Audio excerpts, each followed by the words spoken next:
পাকের নূর বাইতুল্লাহ শরীফে বর্ষণ হতে থাকে। সারা দুনিয়ার মানুষ যখন নামাজে সারিবদ্ধভাবে দাঁড়িয়ে যায় আল্লাহর ঘরের দিকে, ওখান থেকে নূরের সাপ্লাই হয়। সারা দুনিয়ার মসজিদে আল্লাহর নূরের সাপ্লাই হয়, সব মসজিদে বিতরণ হয়।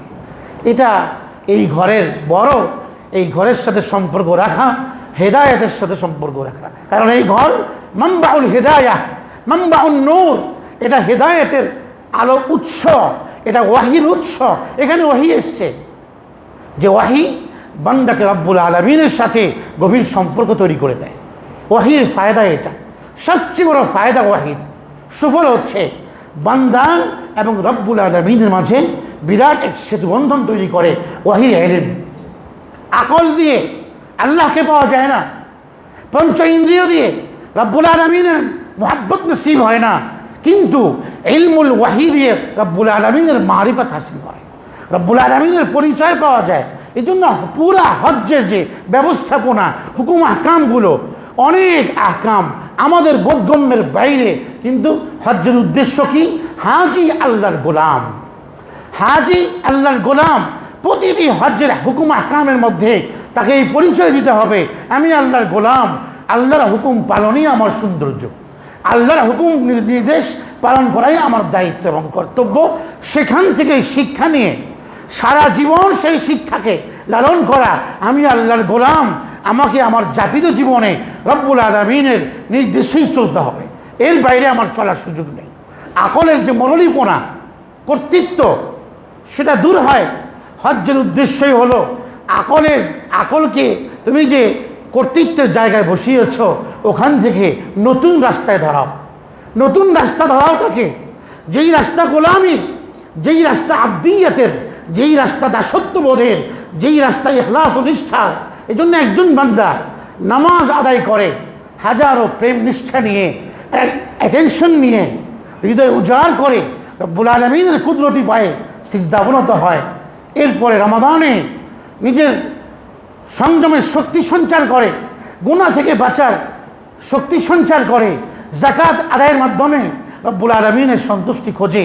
এত সত্ত্বেও আল্লাহ রব্বুল আলামিনের প্রেম এবং ভালোবাসা পাওয়ার জন্যে রূহকে আরও বেশি সতেজ, আরও সজীব, আরও বেশি মুনাওয়ার এবং আলোকিত করবার জন্যে, আরও বেশি হৃদায়তে সমৃদ্ধ হওয়ার জন্যে প্রয়োজন ছিল আল্লাহ পাকের ইশক এবং প্রেমের এক এমন সুরভিত অঙ্গন, যে অঙ্গনে শুধু প্রেমের গান হয়, মিলনের গান হয়, লাব্বাইক আল্লাহুম্মা লাব্বাইক বলে। যেখানে সবার এক গীত, মিলনের গান, প্রেমের গান, সেটা হচ্ছে তালবিয়া, লাব্বাইক আল্লাহুম্মা লাব্বাইক। যেই তালবিয়া গণ্ডিবদ্ধ জীবনের যে সংকীর্ণতা, পারিপার্শ্বিকতা, এই সবকে, ক্ষুদ্রতার যন্ত্রণা, এগুলোকে ভুলিয়ে দেয় এমন এক গীত আল্লাহ পাক হাজিদের জন্য আবশ্যক করেছেন। গোত্র, বর্ণ, ভাষা ভিন্ন, কিন্তু সবার প্রেমের গান এক ও অভিন্ন। লাব্বাইক আল্লাহুম্মা লাব্বাইক। আল্লাহর সামনে আব্দিয়াতের ঘোষণা, আল্লাহর সামনে দাসত্ববোধের ঘোষণা, যে আল্লাহ আমি নিষ্ঠার সাথে আপনার দরবারে উপস্থিত হয়ে গিয়েছি। লাব্বাইক আল্লাহুম্মা লাব্বাইক। এটা হচ্ছে হজ। সেজন্য রব্বুল আলামিন পুরা হজ্জের আদবই হচ্ছে হজকে গুনাহ মুক্ত রাখা। যে উদ্দেশ্যে হজ, রাসূল করিম সাল্লাল্লাহু আলাইহি ওয়াসাল্লাম বলেন যে হজ কাকে বলা হয়। আব্দুল্লাহ ইবনে ওমর বলেন, এক ব্যক্তি রাসূল করিম সাল্লাল্লাহু আলাইহি ওয়াসাল্লামের কাছে আসলো, এসে বলল, মাল হাজ ইয়া রাসূলুল্লাহ, হাজির শান কেমন হওয়া চাই, হাজির শান কেমন হওয়া চাই।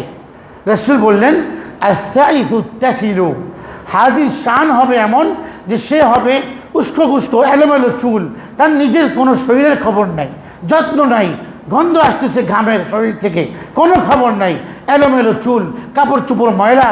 এই অবস্থাতে সে আল্লাহ প্রেমের, আল্লাহর পাগল, আল্লাহর দিওয়ানা, আল্লাহকে পাওয়ার জন্য দৌড়াচ্ছে মিনা থেকে আরাফা, আরাফা থেকে মুজদালিফা, মুজদালিফা থেকে জামারাত, জামারাত থেকে আবার আসতেছে মিনাতে, কঙ্কর মেরে সব জায়গায়। তার উদ্দেশ্য কি? নিজের জীবনকে সুন্দর করা উদ্দেশ্য নয়, উদ্দেশ্য হলো আপন প্রেমিককে পাওয়া, প্রেমিকের মিলন পাওয়া, প্রেমিকের সন্তুষ্টি, প্রেমাস্পদের সন্তুষ্টি পাওয়া।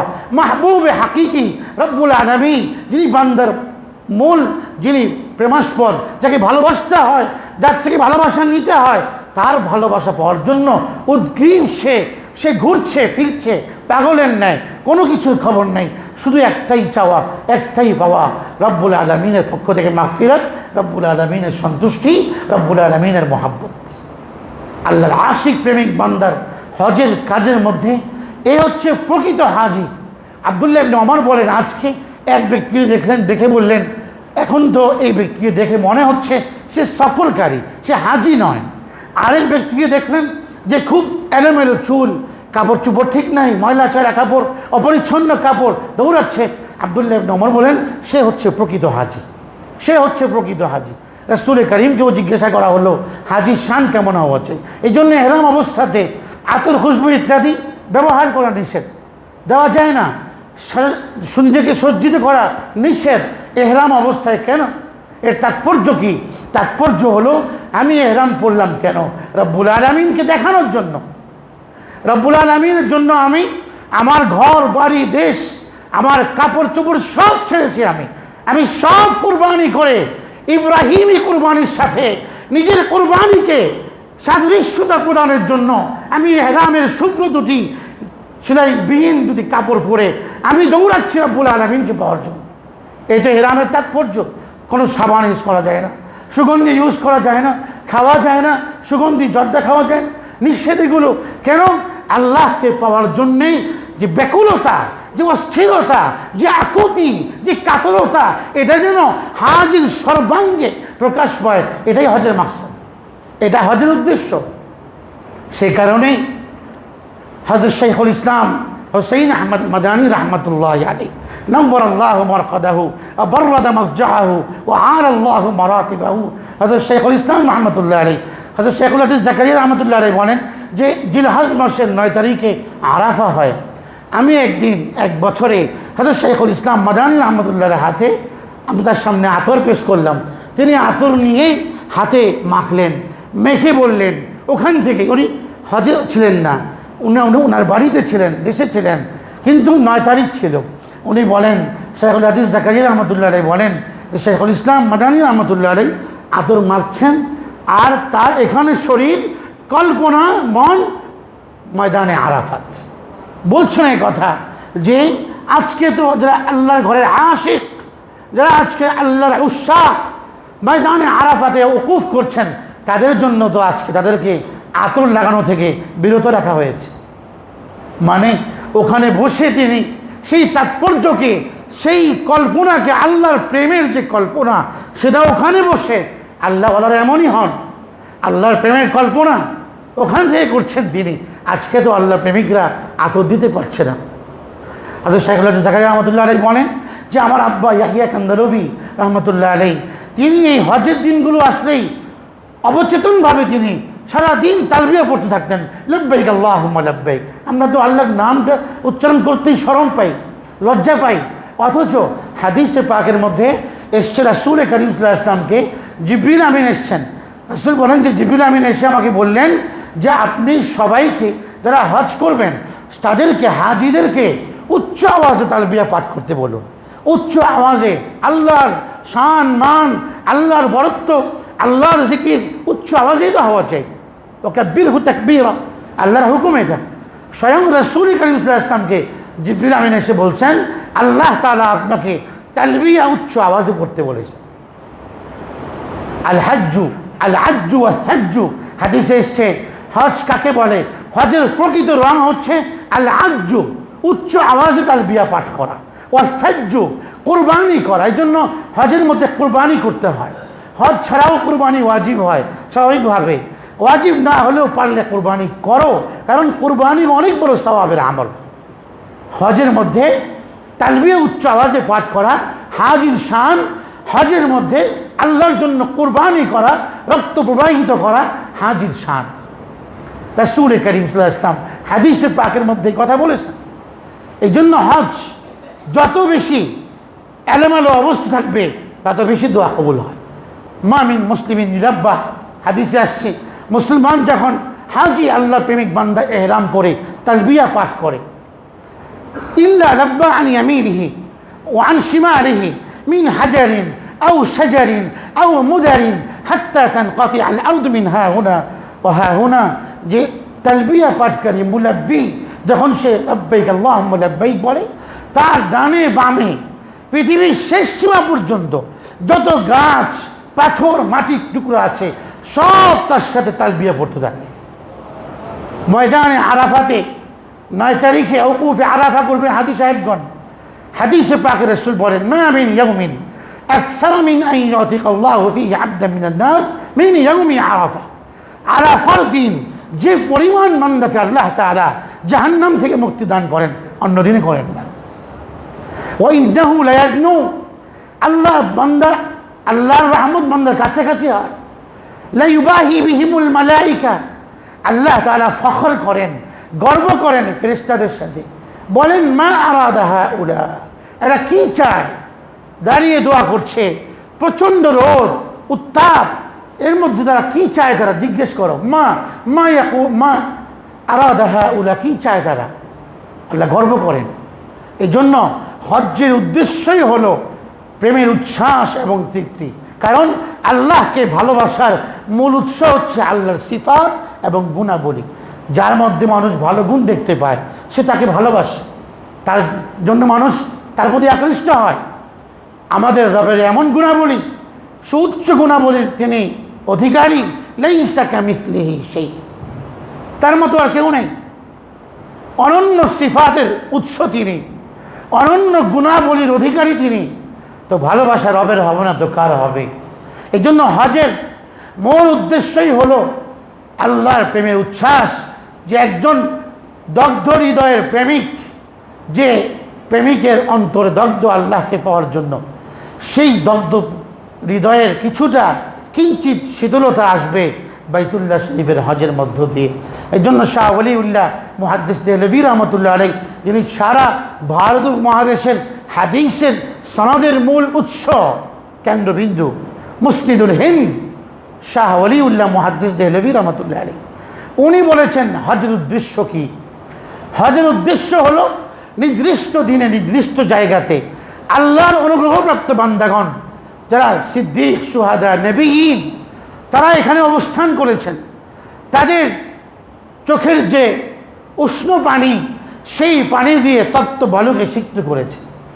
তারা সেখানে মাশাইরুল্লাহ, শাআইরুল্লাহ, আল্লাহর নিদর্শনের প্রতি সম্মান প্রদর্শনে নিজেকে ওই মাটিতে গড়াগড়ি খেয়েছেন। বিগলিত হৃদয়ে তারা কায়মনুবাক্যে দোয়া করেছেন রব্বুল আলামিনের কাছে হাজিদেরকে ওই জায়গাতে ওই নির্দিষ্ট দিনে উপস্থিত হয়ে আল্লাহর ওই নেককার বান্দাদের কথা স্মরণ করে এভাবে গড়াগড়ি খাওয়া উচিত। গড়াগড়ি খেয়ে বিগলিত হৃদয়ে অশ্রুতপ্ত নয়নে রব্বুল আলামিনের কাছে তার প্রেম ভিক্ষা চাবে, যেমন তার নেককার বান্দারা চেয়েছেন। এটা হলো হজের উদ্দেশ্য। যদি এমনটা হয়, আল্লাহর রহমত কোনোভাবেই এখান থেকে দূরে সরবে না, আল্লাহর রহমত অবশ্যই এখানে আসবে। এই জন্য রাসূল বলেন যে আরাফার দিন শয়তান যে পরিমাণ অপমান বোধ করে, এই পরিমাণ অপমান বোধ সারা বছরে কোনোদিন শয়তান করে না। কারণ কি? আরাফার দিনে রব্বুল আলামিনের রহমত বান্দার প্রতি বেশি আকৃষ্ট হয়, বিশেষ করে হাজির প্রতি বেশি আকৃষ্ট হয়। এই জন্য রব্বুল আলামিন এই হজকে আদব দিয়ে সাজিয়েছে। পুরা হজ এ টু জেড তাকওয়া, এ টু জেড তাকওয়া, সব জায়গাতে তাকওয়া, প্রতিটি কাজে তাকওয়া মুমিনের। আল্লাহ রাসূল বলেছেন, বিয়ে করেছ, ইত্তাকুল্লাহ ফিন নিসা, স্ত্রীর অধিকার প্রদানে আল্লাহকে ভয় করো। ইস্তাউসু বিন নিসাই খায়রা, সব জায়গায় তাকওয়া, হজের মধ্যেও তাকওয়া। এই জন্য আল্লাহ বলছেন ওয়াতাযাওয়াদু ফাইন্না খায়রাজ যাদি তাকওয়া। হজ্জে যাচ্ছ, হজের সফরে, পাথেও কি? তাকওয়ার পাথেও নিয়ে যাও, তাকওয়ার পাথেও নিয়ে যাও। এটা সবচেয়ে শ্রেষ্ঠ পাথেও। তাকওয়া দিয়ে পুরা হজকে আল্লাহ তাআলা সাজিয়ে দিয়েছেন। এই জন্য হাদিস আল্লাহ নবী বলছেন, মান হাজ্জা লিল্লাহ, হজ আল্লাহর জন্য হবে, নামের জন্য হজ নয়, আলহাজ পাওয়ার জন্য হজ নয়, সার্টিফিকেট পাওয়ার জন্য হজ নয়। হজ কার জন্য ভাই? বলুন, কার জন্য হজ? আল্লাহর জন্য হজ। মান হাজ্জা লিল্লাহ, যে আল্লাহর জন্য, শুরুতেই নিয়তকে সহি করা। মান হাজ্জা লিল্লাহ, যে আল্লাহর জন্য হজ করে। তাহলে তারা কীভাবে হজ করতে হবে? যে আল্লাহর জন্য হজ করবে তারা হজ কেমন হওয়া চাই? মান হাজ্জা লিল্লাহি ফালাম ইয়ারফুস, পুরা হজের সফরে এ টু জেড, শুরু থেকে শেষ, সে কোনো ধরনের অশ্লীল কথা বলে নাই, গুনাহের কথা বলে নাই। এহরাম অবস্থাতে যে সময়ে স্ত্রী মিলন নিষেধ যায় নাই, করে নাই, কথাও বলে নাই, ওলামি ইয়াফসুক, কোনো অন্য গুনাহ করে নাই, তাহলে এই ব্যক্তি রাজাআ কায়াউমিন ওয়ালাদাতহু উম্মুহু, হজ করে মাবরুর হজের বৈশিষ্ট্য এবং পুরস্কার নিয়ে নিষ্পাপ হয়ে ঘরে আসবে, নিষ্পাপ হয়ে ঘরে আসবে। মাবরুর হজের প্রতিদান একমাত্র জান্নাত। মাবরুর হজ কাকে বলে? যে হজের সফরের শুরু থেকে সমাপ্ত পর্যন্ত একটি গুনাহ হয় নাই, এটা মাবরুর হজ, এটা মাকবুল হজ। যে হজ পরবর্তী জীবনে সারা জীবন সে আখিরাত মুখিতা, দুনিয়া বিমুখতার সাথে জীবনযাপন করেছেন, এটাকে মাবরুর হজ বলে। এমন হজ যার নসিব হবে, তার পুরস্কার একমাত্র জান্নাত। এই জন্য আদব, ওই জায়গার আদব, এহতেরাম, সম্মানকে অক্ষুণ্ণ রাখা চাই।